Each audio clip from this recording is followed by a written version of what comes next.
कोइबा Lakpa family अमगी गाड़ी मोइरांग सेंट्रादा सोइबदगी गाड़ी असि थौथखिबदै अरामबाई तेंगोन थांजिंग यूनिट की स्क्वाडना मतेंग पांगबिदुना गाड़ी असि सिंखत्खरे हाइरि नियम लाना साजिलकपनी हाइना पंथोंग फॉरेस्ट डिपार्टमेंट की कांगबुना सिदोक्तबदगी खोइसाउनरबा मियामना सिदोखरे ग्रुप नत्रगा फेक्सल अमगी मथक्ता खुद थांगलाबा ऑर्डर जनरल हेडक्वार्टरदगी पीखिबा लैते थौदो असिगी लंगला लांजिंग खांगदोकनबा इन्वेस्टिगेशन चथरे सेनबसिंग सेराक पिगनी IM पार्लियामेंट पास तौखिबा ट्रांसजेंडर सिंगी अमेंडमेंट बिल 2026 की कॉपी सिंग मई थाखरे कुकी सिंगना गाड़ीदगी नमदुना सेल लौरे उरखुन डिस्ट्रिक्ट अमसुंग कामजोंग डिस्ट्रिक्ट की मनुंग सेन बलितान यावना तोंगान तोंगानबा खुनसिंगी मरक्ता इरांग थुरक्तुना नेशनल हाईवे 102A दा गाड़ी चथोक चसिन तौबदा अपनबा थोकलुरबा तुंगदा हौजी गाड़ी सिंग चतपा हौनरकपदा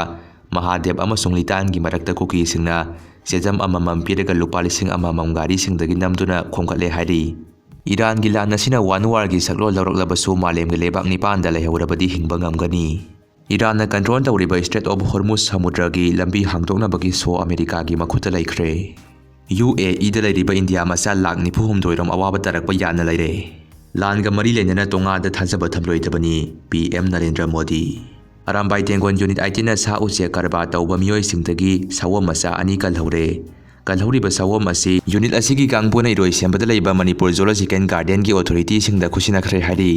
निंगथौखोंग ओइनपा ममांगदा एक्सीडेंट थोकपदा ऑटो ड्राइवर खुदक्ता सिरे हाइरि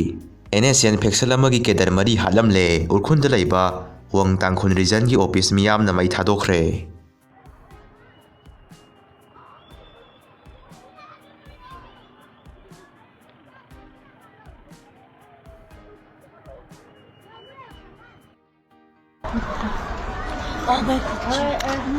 जिन ऑफिस कुपसांगे